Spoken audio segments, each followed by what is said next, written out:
Antes de iniciar con el video de hoy, quiero enviar un saludo muy especial y cósmico a dos leyendas, a Livia Torres y Ceci Sánchez. Gracias por el apoyo que le dieron al canal, espero de corazón todo marche de maravilla en sus vidas. Les envío un fraternal abrazo cósmico. Ahora sí, la pregunta del día de hoy es: ¿piensas que hay mensajeros de Dios en la tierra? Déjame tu respuesta en la caja de comentarios.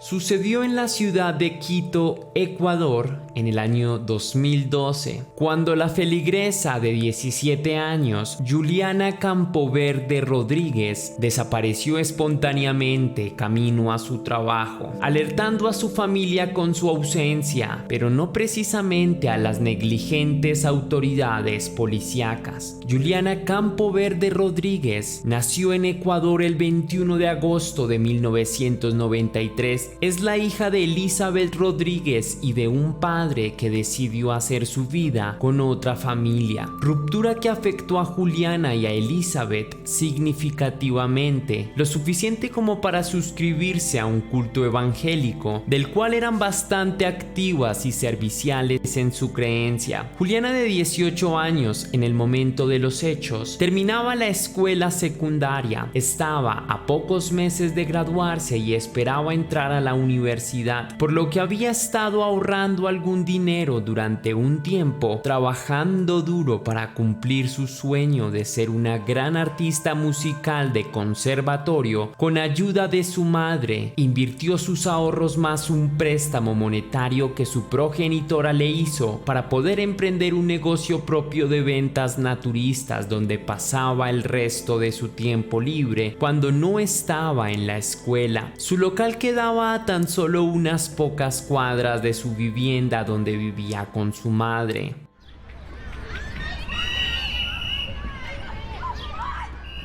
El 7 de julio del año 2012, Juliana Campoverde se levantaría temprano como de costumbre junto a su madre para desayunar e ir a trabajar juntas. Siendo las 9 de la mañana, luego de prepararse para sus jornadas laborales, las dos mujeres caminan hasta una gasolinera cercana a un par de cuadras de su casa. Luego cogen rumbos distintos, caminos a sus respectivos trabajos, despidiéndose con un beso y un abrazo. 15 minutos después, Elizabeth Rodríguez recibe una llamada de su ex esposo, el padre Juliano, quien estaba en el puesto de trabajo de la joven en la tienda naturista, esperando encontrarse con ella. No había nadie en el lugar, ni siquiera estaba abierto, no había llegado nadie más que él. Lo raro del asunto es que había pasado bastante tiempo desde que madre e hija se despidieron, por lo que las sospechas sobre algo extraño sucediendo se hicieron mucho mayores. El padre decide inspeccionar la zona, pero no obtiene detalles sobre el posible paradero de su hija. Varias llamadas al teléfono de Juliana fueron marcadas, pero ninguna fue contestada. Luego de insistir varias veces timbrando a su celular, el aparato fue abruptamente desconectado. La familia personalmente trató de rastrearla con el paso de las horas, llamando a hospitales, casas de amigos y conocidos, incluso a la morgue, sin obtener ningún detalle sobre la joven cristiana. Ese mismo día, al anochecer, después de una intensa jornada de búsqueda y angustia, a las 7 p.m. los padres de Juliana recibirían un mensaje de texto bastante extraño, en donde la joven les acusaba de ser controladores y de querer huir. Indicaba que se iría muy lejos y que no quería ser perseguida o contactada por ellos, proclamando que quería escapar y cambiar de vida. No eran las palabras de Juliana realmente. Esto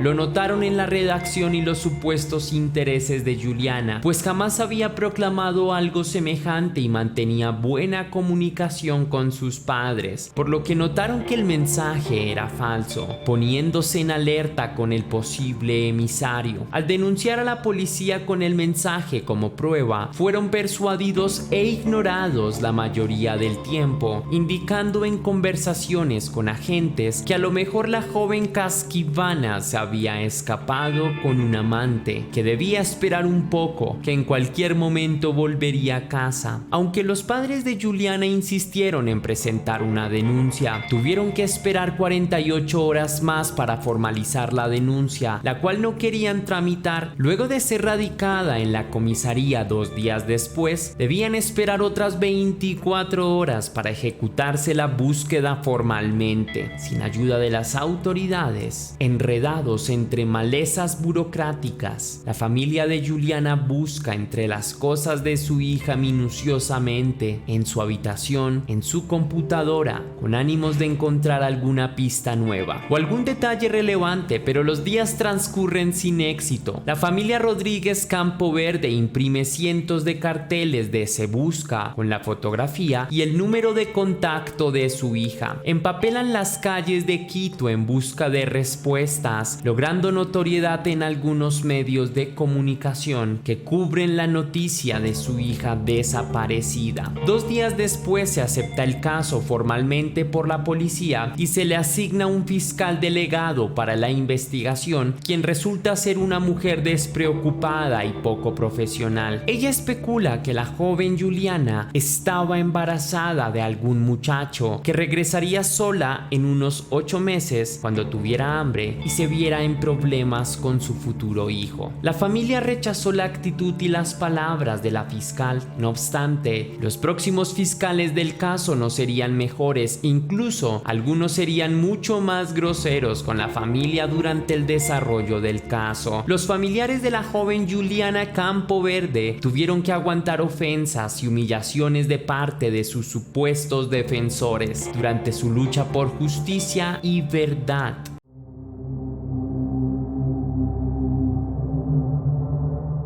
La familia de Juliana Campo Verde, tras la separación matrimonial cuando Juliana era solo una niña pequeña, representó un duro golpe emocional para todos, que solo logró sanarse al unirse madre e hija a una iglesia cristiana evangélica, volviéndose miembros fervientes de ella. Juliana particularmente estaba vinculada con la iglesia y las actividades en ella, participando todo el tiempo de las prestezas y ciclos de oración, asistiendo a un grupo de jóvenes cristianos liderado por el hijo del pastor del culto. Juliana básicamente creció en esa iglesia, pues estuvo suscrita desde muy pequeña en ella. No obstante, planeaba cambiar su vida luego de salir del colegio. Viajaría a la Argentina para estudiar música, conocer nuevas culturas y nuevas personas. Le cuenta con ánimos a sus amigos y a su guía espiritual, el pastor de su iglesia, y su hijo, líder del movimiento cristiano de jóvenes. Aunque la familia de Juliana respeta plenamente la decisión de su hija de estudiar música en el extranjero, la noticia no agradaría en lo absoluto al pastor y a su hijo, quien secretamente estaría enamorado de Juliana. Elizabeth y su hija abandonan la iglesia un mes después debido a la costosa membresía. Pedían demasiado dinero como diezmo. Además, el hijo del pastor empezó a mostrar un interés íntimo por Juliana, incomodándola cuando asistía al culto.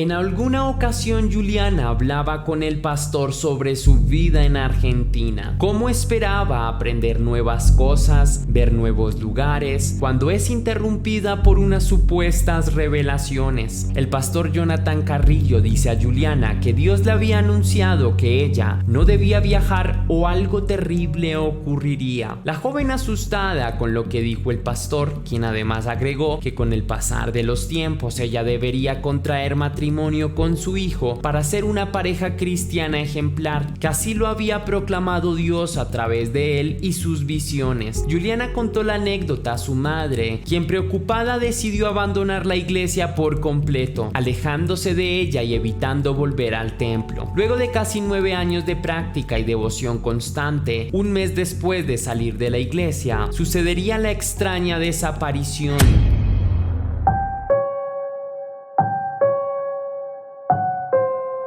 Los familiares de Juliana conseguirían acceso al Facebook de la joven en busca de alguna conversación o publicación sospechosa. Su hermano logra conseguir la clave de su perfil en redes sociales. Revisan todas las conversaciones y destacan una en particular, donde Juliana habla con un supuesto pastor y psicólogo de nombre Julián Soriano, a quien había agregado recientemente según el registro. Supuestamente el tipo es amigo de Jonathan Carrillo, pastor de la iglesia donde asistía con su mamá. En las conversaciones con el sujeto, dicen haberla contactado en nombre de la iglesia, preocupados por su bienestar y su futuro. Insiste mucho en que quisiera que Juliana volviera a la iglesia como antes, manipulándola con mensajes bíblicos y sutiles amenazas del destino. La familia exige a los investigadores y a la fiscalía que se investigue al psicólogo de internet y a los pastores de la iglesia evangélica, especialmente a Jonathan Carrillo, principal sospechoso para la familia, pero su solicitud sería impugnada, postergada de rechazo en rechazo hasta varios meses después. Luego de un tiempo de pelea judicial en estrados, tutelas y demandas, por fin se logra citar al pastor Jonathan Carrillo para dar su declaración ante el estrado. La declaración del pastor describe a Juliana como una joven adicta a las sustancias ilegales, con serios problemas mentales y una vida perniciosa, que se alejó de la iglesia con su madre, aunque trataron de ayudarlas por algún tiempo. Finalmente, en un gesto de clemencia, dejaron que se marcharan sin protestar más. El testimonio y la negligencia del Estado fue tan tremenda que la investigación se postergó por 4 años más. En el 2018, los familiares de Juliana aún seguían luchando para saber el paradero de su hija. Dieron entrevistas en noticieros, visitaron ciudades para empapelarlas con carteles, enviaron miles de mensajes por internet. 10 fiscales habían pasado por el caso hasta encontrar datos relevantes. Los primeros 6 no hicieron nada por generar avances en la investigación. Además, fueron déspotas y denigrantes con la familia de la víctima, a quienes acusaban de tener una hija perniciosa que por su propia cuenta desapareció un día. Una de las fiscales, al ser cristiana y evangélica simpatizante del culto, se negó rotundamente a investigar o considerar siquiera que el pastor Jonathan Carrillo fuera un posible criminal, por lo que, al contrario de lo que se esperaba, personalmente defendió al victimario a capa y espada. La familia se sentía sola, humillada y cansada, atrapados en la brecha legal de no ser una investigación formal, porque no había cuerpo ni señales de la víctima, sometidos a leyes truncadas y la indiferencia estatal.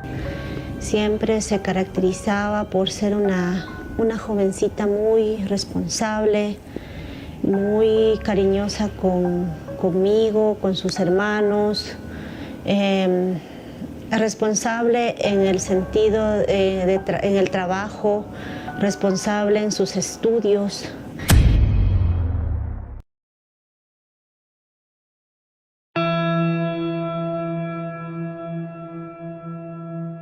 Una fiscal nueva fue asignada al caso. Ya habían pasado 7 antes que ella, pero fue mucho más sagaz que todos sus antecesores juntos. Pide analizar e investigar los registros telefónicos de los informes, encontrando varias llamadas de Juliana, de donde se podía rastrear una IP semejante a la de los computadores, que indicaba el celular de donde vino la llamada y su ubicación en tiempo real. El último registro, un mensaje de texto enviado días después de su desaparición, avisando sobre su supuesta huida. Si bien es la misma línea telefónica, los técnicos indican que el mensaje fue mandado desde otro celular diferente. El chip en la SIM card de Juliana fue trasladado a otro teléfono celular, de donde fueron enviados los mensajes. Entonces la fiscal pide rastrear de dónde se mandó ese texto en busca de su dueño original. Asimismo, emite una orden de cateo para la casa e iglesia de Jonathan Jonathan Carrillo, el pastor evangélico sospechoso. Realmente había muy pocas esperanzas de encontrar algo comprometedor en casa del pastor, pues ya habían pasado aproximadamente 6 años desde la desaparición de Juliana. Aún así, los investigadores encuentran una caja con varios celulares en el domicilio. Todo es enviado al laboratorio para ser examinado, analizando cada uno de los celulares de la caja, descubriendo que desde uno de ellos fueron mandados los mensajes de texto para la familia de Juliana. También fueron encontradas en el lugar más de 200 fotografías impresas de Juliana. La fiscal también decide investigar minuciosamente las declaraciones del pastor, encontrando varias contradicciones en sus diferentes versiones. Se concluye que Jonathan Carrillo creó una cuenta falsa de Facebook para hablar con Juliana, aunque en principio lo negó, por lo que Julián Lozano, psicólogo y pastor evangelista, jamás existió. Sí hubo presión psicológica y abuso de poder en el trato con Juliana, amenazas sutiles a través de salmos bíblicos. Jonathan Carrillo confiesa haber visto a Juliana el día de su desaparición, aunque en las primeras declaraciones lo negó rotundamente. Incluso dijo conversar con ella y discutir el 11 de julio, pero Juliana había desaparecido el 7 de julio, lo cual hacía su testimonio discordante. Cuando salieron a la luz las pruebas del teléfono encontrado en su casa, los testimonios del pastor serían aún más contradictorios y delatadores, proclamando que accidentalmente, después de una discusión, el pastor empujaría a Juliana, quien habría resbalado y muerto al caer y golpearse la cabeza. Luego de declarar su crimen, se acogió estrictamente bajo la ley del silencio, la cual dicta: tienes derecho a guardar silencio o todo lo que digas será usado en tu contra, por lo que se negó a revelar las conversaciones con Juliana y dar detalles sobre su crimen. Al ser declarado culpable, indicó que el cuerpo de Juliana estaría enterrado en una quebrada al norte de Quito, pero resultó ser información falsa. El 30 de noviembre de 2018, la fiscalía pidió reformular los cargos hacia Jonathan Carrillo, quien aceptó haber secuestrado a Juliana ante la fiscalía. Fue declarado culpable de homicidio involuntario, acabando a la víctima accidentalmente. Versión concluyente: al no poderse comprobar lo contrario, pues no se ha encontrado el cuerpo hasta la fecha.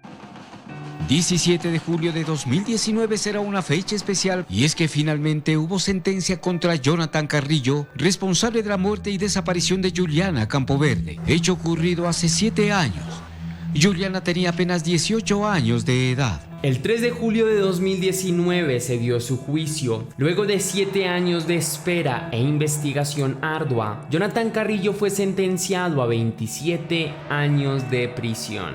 Porque se comprobó de que fue él quien secuestró a mi hija o se la llevó en contra de su voluntad, y el resultado de esto es que la asesinó. Hasta aquí va el video de hoy, leyenda. Si te gustó, déjame saber con un misterioso like. Recuerda seguirme en todas mis redes sociales, donde estoy subiendo contenido muy interesante, por lo menos en mi página de Facebook y también en mi página de Instagram. Estoy subiendo contenido de casos criminales. Si quieres y si puedes hacer una pequeña donación para la producción de Test Misterios, estaré enormemente agradecido. Lo puedes hacer con el botón de super gracias que se ubica allí abajo, justo al lado del botón descargar, o también lo puedes hacer vía PayPal, ya que tienes el link en la descripción y también en el comentario fijado. Si lo haces de cualquiera de estas dos maneras, recibirás un agradecimiento personalizado y un saludo de mi parte para un próximo vídeo. Olvidaba una cosita: si me quieres recomendar algún caso, puedes hacerlo a través de Instagram, así que ahí me escribes y me dices cuál es el caso. Ahora sí, sin más que añadir por hoy, mi leyenda, recuerda que las dudas te acompañan, que somos misterio y que nos vemos en el próximo caso.